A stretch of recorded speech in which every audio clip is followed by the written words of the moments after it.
வாழ்க வளமுடன். குரு வாழ்க, குருவே துணை. ஓம் ஸ்ரீ நாராயணியை நமக. அனைவருக்கும் வணக்கம். எல்லோரும் எப்படி இருக்கீங்க? நல்லா இருப்பீங்க நம்புகிறேன். என்னுடைய வீடியோ பதிவுகள்லாம் தொடர்ந்து பார்த்துக்கிட்டே வர்றீங்க. எல்லோருக்கும் மிக்க நன்றி. ஏற்கனவே ஜோதிட தகவல் பகுதியில் நம்ம அஸ்வினி நட்சத்திரக்காரர்களினுடைய குணநலன்கள் எல்லாம் பார்த்துருக்குறோம். அந்த வீடியோ பதிவை பார்க்காதவங்க தொடர்ச்சியாக பாருங்கள்.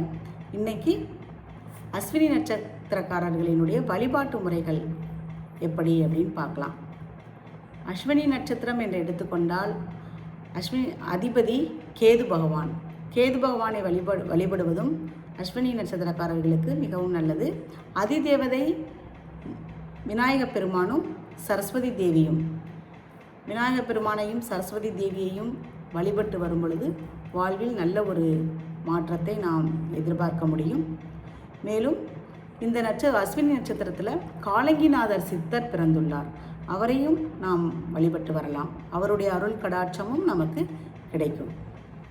மேலும் இந்த நட்சத்திரக்காரர்களுக்குரிய பரிகார கோவில் என்று எடுத்துக்கொண்டால் திருத்துறைப்பூண்டி மருந்தீஸ்வரர் திருக்கோவில்.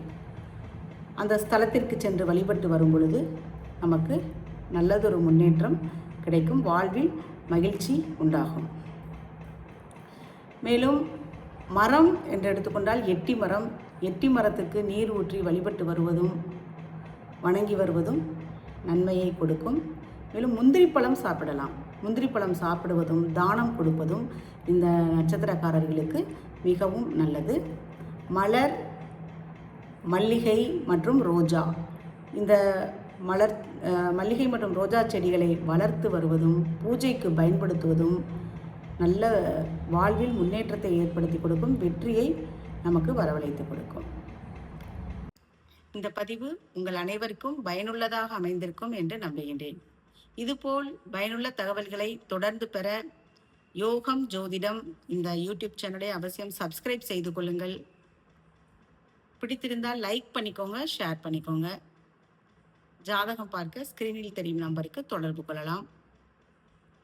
நாளை அடுத்த நட்சத்திரம் பற்றி பார்க்கலாம்.